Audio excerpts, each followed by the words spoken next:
Round about the World Cup, we had as all clubs do, have a short list of players that we'd like to talk to, that we'd like to recruit. Some of them are wishful thinking, some other ones are very realistic. Sonny was on that list, and he's been on the list, been on David Argyle's list probably since he took over the club for real, as major shareholder. So David Argyle came out in the press early in the year and said he'd really like to sign some big names. One of them would be Sonny Williams. He said that as early as Easter in 2019. And David can say those things. He's the owner. He's got the right to say those things. And I read that. And he's in Canada, I'm in the UK, and I read that and I thought, well, that's interesting. I wonder how that's going to pan out. And that's all it was. It was just an headline.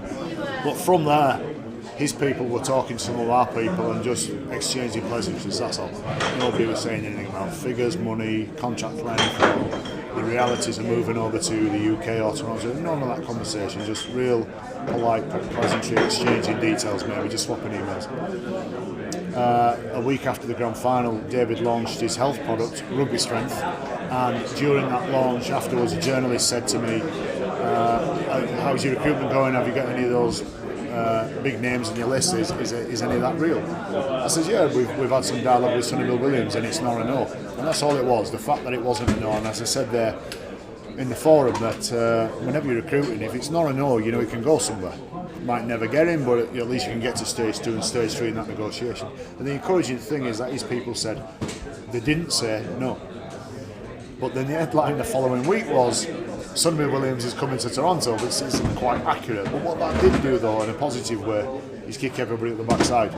So either we got onto them or they got onto us and said, look, how serious are you? I never talked to Sonny, Sonny never talked to me, Sonny never talked to our people at all, I never talked to Sonny's agent. So it was all very polite, and Sonny was concentrating on the World Cup. There was no contact made directly with him. But his management was certainly exploring the option of us and seeing how serious are we. And it happened really quickly, so within a few days of that, they wanted to meet. The management wanted to meet me, meet somebody from our club, and it had to be me, really. So I flew out to Japan and met Sonny after he played the semi-final after they lost. Had he won and gone through to the final, I probably wouldn't have spoken to him until after the final. So basically, that's the bit of the timeline. You mentioned in the forum there that you went and had dinner with Sonny and it lasted a couple of hours.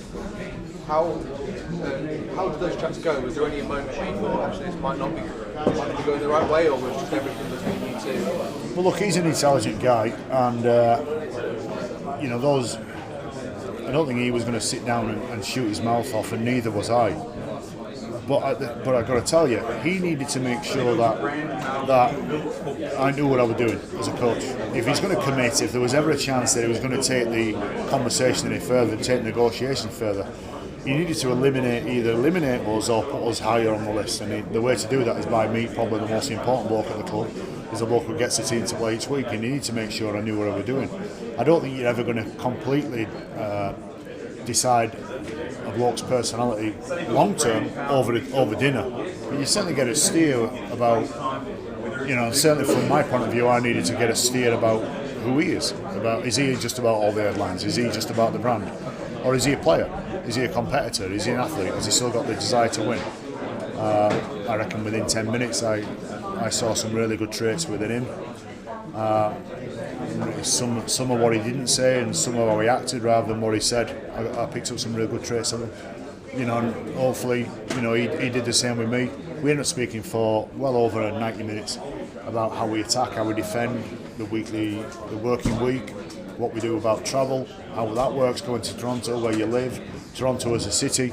Spent loads of time on that, and then probably the final half an hour start talking about boxing. And we exchanged some opinions about all the heavyweight boxers out there.